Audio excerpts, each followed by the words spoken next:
pop that grip off, and then go double wrist or wrist and turn out as an elbow with this elbow grip right here. I'm gonna then sit to guard and try to pull him, basically pull him, almost like I'm trying to pull him into mount, but I keep my knee up.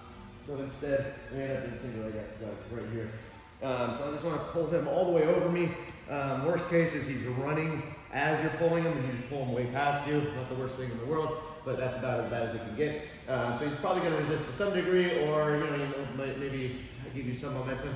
Either way, you'll get underneath him for sure. If he resists a lot, of course, we'll go into the dummy sweep as well. I think everyone here has been here quite a bit actually this last week or two, so we'll probably get right into that as well. From the single leg X guard, of course, you can bridge him over. You can do the little trip backward sweep from X guard as well if you want to, and then also we'll throw in the dummy sweep. So we're here, pop in it, and pull him in. If he resists and pulls away, exactly, I can also, so I want to make sure that I can grab behind his ankles there, and it's not going to be by like telling him to please inch forward a little bit more. It's going to instead, I pull, he pulls back, and he's going to pull back as much as he can. Maybe I'm right here, I'm going to inch my hips forward and then catch his feet right there. So I'm pulling, and then depending on how long my legs are, of course.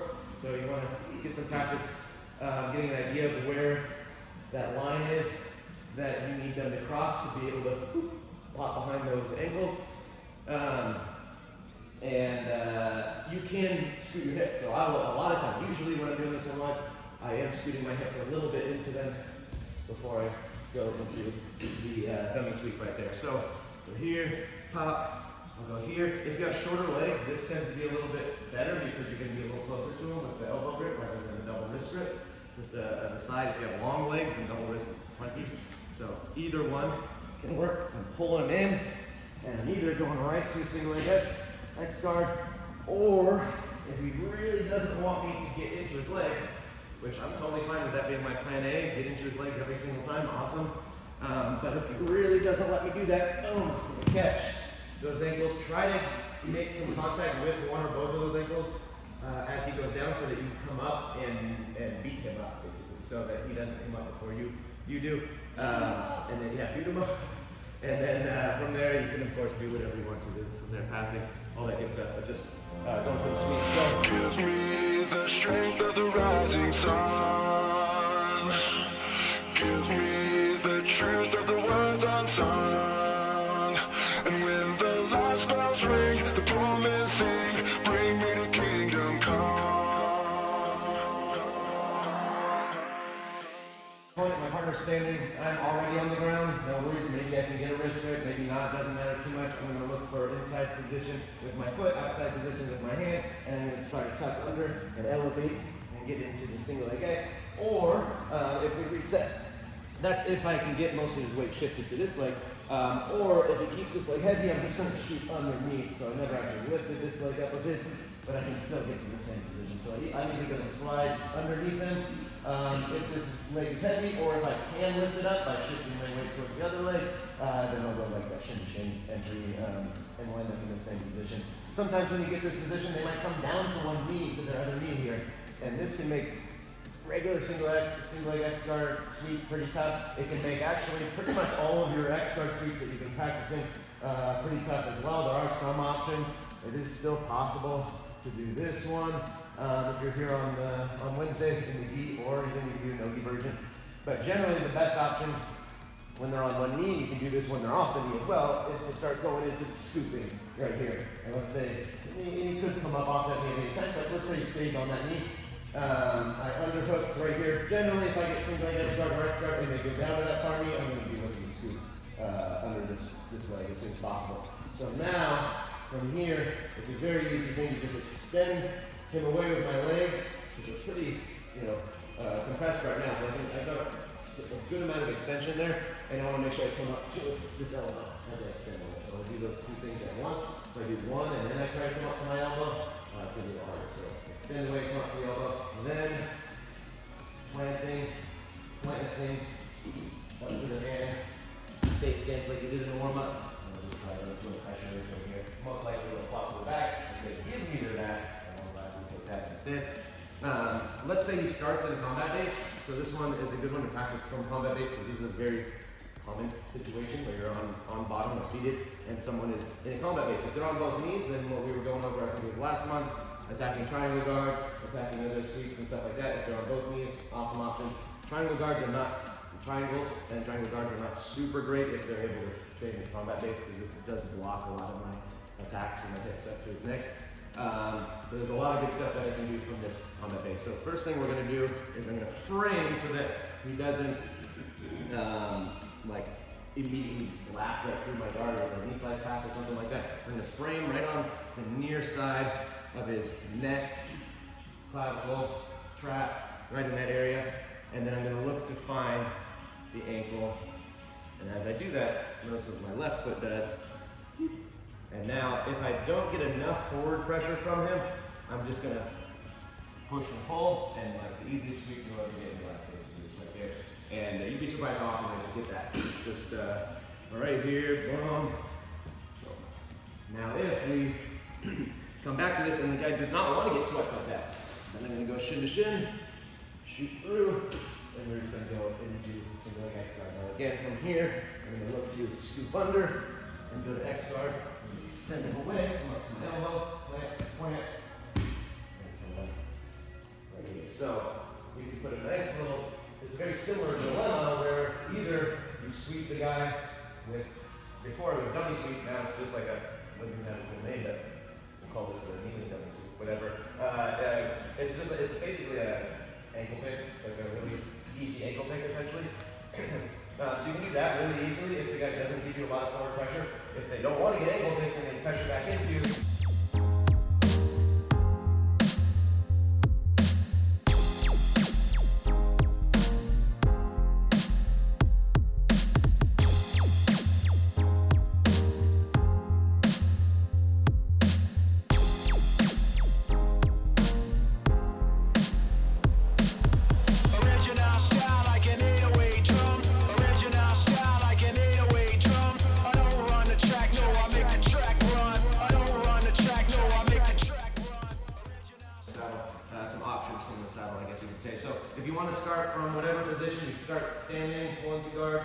fine, you can start seated with them standing, you can start seated with them kneeling, and then have them stand up. Once you get single leg X guard, these are all just ways to get to the same position.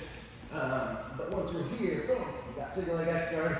X guard is a good option from here, but we've also got reverse X guard. So that's just the opposite foot's going to be on top. So I like to think about it, at least at first, it helps to just, you might have to look at your legs or feel your legs and feel, okay, if I drop the bottom leg, am I going to be tripping them backwards? Or is it going to be the opposite? I'm not going to be able to trip them forward very efficiently. So I can't trip them backwards, that means it's reverse X guard. So if that helps, while you're still getting used to the position, that can be helpful. If he's standing upright, regular X guard to sweep him over backwards is probably going to be a little bit better option. But you can also go to reverse X guard, and my top leg is the one that's right behind his butt here. This one I can use, flare my foot up like a boot, and I can yank him forward like a shovel him forward onto his hands. I can also use my hand to help keep him on his hands, and I want to find this position. So I want him on both hands with the reverse X guard for this particular one, and I don't necessarily want to be scooped under. The overhook is perfect for this particular technique. I want both my shins close to his hips, so not near his knee, and I'm going to tuck my knees towards my chest, and then I'm going to extend my knees from there. So my hips are going to flex, my knees are going to extend. Tucking, extend, right here. You can use your hand to help, but my far leg's going to shoot through, my right knee stays in place, and I can lock like a triangle, full triangle or semi-lock triangle, and then I'm just going to extend forward with my hips, and we end up in a nice, smooth transition into the saddle position right here. Make sure this knee is protruding out from his legs. A very common thing is that this knee shoots through. This is not exactly the saddle anymore. There's still options you can do from here, but your options, in my opinion, are a little bit more limited, and the control is definitely not quite as good. So I would say don't do that unless you're specifically going for a knee bar, going for something specifically with that knee through the legs. This is going to be a good goal for the saddle entry right here, keeping that knee out. So again, on that, right here, boom, here, We've got regular X guard and we go reverse X guard and hold him onto his hands. If I need to, I flex this foot and bring it right to his hip and yank him forward. I can also use a wrist grip and help pull him. And I want to get his weight into his hands because the key is I need this leg, especially this far leg, to be super light. So as I tuck it instead, it can slide right into the saddle position. This overhook is helpful because it puts you right in an ankle lock type position on his far leg, which is good for control and potentially good to finish. So if you want to go into an ankle lock finish from here, you certainly can. I want to get my armpit here, forearm here, hand to my chest, same exact principles as the other ankle lock. You can finish right here, or you can do a little smooth transition, switching other forearm to the Achilles. I'm going to flex my bicep, my hand right into my shoulder. I'm going to drop this lat hard, and I'm going to rotate my chest up to his chest and posture up. So I'm going to go down like that to put a lot of pressure right in the ankle and the foot right there. So those are nice legal at all levels options. So regular ankle lock and the opposite grip ankle lock. Great options. One other legal option at all levels from the saddle position is to control his far leg, base, plant, and then I'm just going to slide right through his thigh and go into a pass from there. So it's a scenic way to go from bottom to top and passing using the saddle position. If heel hooks are legal though, all those options are going to be way worse than just getting an inside heel hook. So we'll just go into some basics, somewhat basics of heel hook options from the saddle. Boom, we're right into here. So everyone except for Dom can see.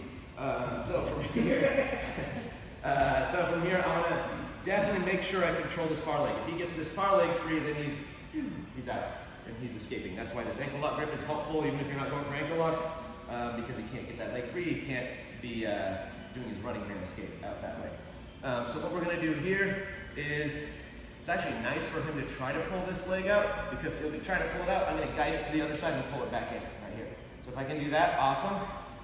If not, I can also hike it up, grab the ankle, swim, and then get it to the other side that way as well. So you can go two different ways to get that foot across. To be honest, I'll do that first one most of the time live because everyone's trying to yank this foot out anyway. And so I'll let him take it partially out and then I'll tuck it right into the other side of my hip. Now I'm going to keep this leg still buckled in tight with my right leg, my right arm, and then I'm going to just look back. Yep, it's still got a heel. I'm going to come back here and I'm going to drive my tricep right into his toes to really make that heel nice and juicy. Because right now he can extend his foot and make it like, well, it's kind of a hard heel to get right here, but I'm going to tuck those toes into my armpit. That's a juicy heel now. I'm going to scoop it, and for right now, just come down to your elbow, and then I'll let go of screw. As soon as I hook his heel, I don't really care about this screw right anymore. Now I'm going to hug it as tight as I can. It might be a gable grip, it might be a double wrist grip, it might be a double elbow grip, it might even be the bicep grip, similar to that ankle lock as well. All of those can work, but get as tight as you can. And then from here, we're just going to nice and easy drop, just go nice and slow and nice and easy on the finishes, especially if you're relatively new to the heel hook. I'm dropping my shoulder down on these toes. I'm bridging my chest up a little bit. I'm not doing a lot of twisting. It's mostly pushing down and then bridging with my hips right there. So here, I know once I hook the heel, I no longer need that leg. I can come here, I'm going to go heavy with my left lat, dropping my left lat, and then bridging my hips up to get the finish right there. It's a nice basic way to finish. That one's awesome. The reason we get this leg to the other side is because if I just go for his heel here and he keeps his foot in the way, he can kick my arm off. He can just make it, he can just jam the gears so I can't get any finishing power here. So getting this foot out of the way while still controlling it is the key essentially here. So again, I can come unhook here, grab the ankle, swim, come to this side. Now from here, I can even go ankle lock grip if I want to in here. Okay. Pin those toes down, scoop,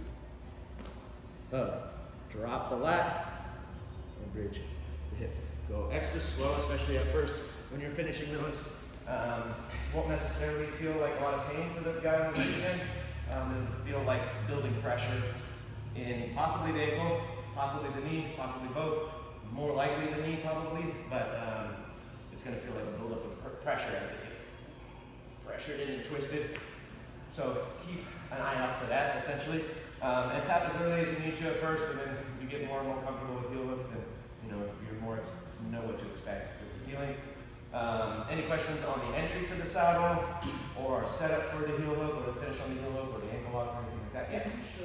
Gives me the strength of the rising sun.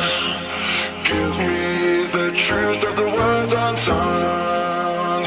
And when the last bells ring, the poor men sing, bring me to kingdom come.